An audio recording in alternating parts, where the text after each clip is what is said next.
छौरी कैसे दिलावा तोर छिनार हो गेलो। आगे हमारा छोरी दोसरे से प्यार हो गेलो। गे छौरी कैसे दिलावा तोर छिनार हो गेलो। आगे देही हमारा धोखा गे मिलते तू मौका गे देही हमारा धोखा गे मिलते तू मौका गे। आगे काहे तोहर नियत बेकार हो गेला। गे छौरी कैसे दिलावा तोर छिनार हो गेला। आगे हमारा छोरी दोसरे से प्यार हो गेला। गे छौरी कैसे दिलावा तोर छिनार हो गेला।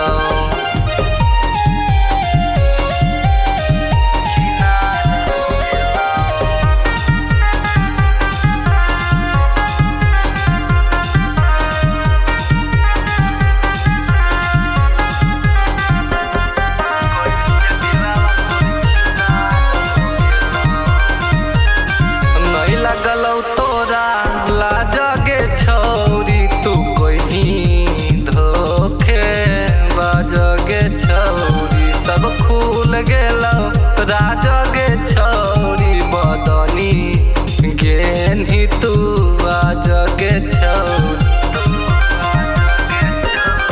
नहीं लगलौ तोरा लाज गे छौरी तू कैसे कैले धोखे बाज गे छौरी सब खुल गेलौ राज गे छौरी बदली गेनी तू आज गे छौरी।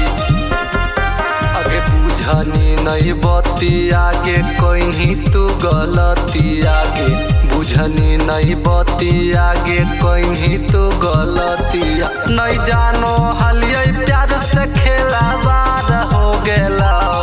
गे छौरिया कैसे दिलावा तोर छिनार हो गेलो। आगे हमारा छोरी दोसरे से प्यार हो गेलो। गे छौरी कैसे दिलावा तोर छिनार हो गेलो।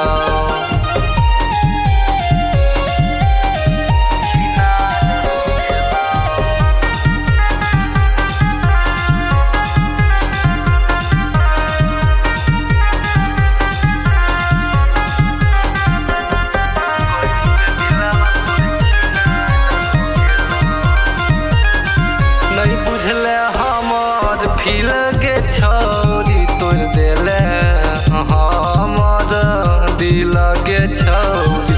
अब गेलौ दोसर मिल गे छौरी तू कहीं जियल मुश्किल गे छौरी। नहीं बुझले हमर फील गे छौरी तोड़ देले हमर दिल गे छौरी। अब गेलौ दोसर मिल गे छौरी तू कहीं जियल मुश्किल गे छौरी। आगे घूमो ही आजाद गे कर के बर्बाद गे घूमो ही आजाद गे कर के बर्बाद। आगे अवधि से आजाद के जिंदगी पूरा अन्हार हो गेला। गे छौरी कैसे दिलावा तोर छिनार हो गेलो। आगे हमारा छोरी दोस्त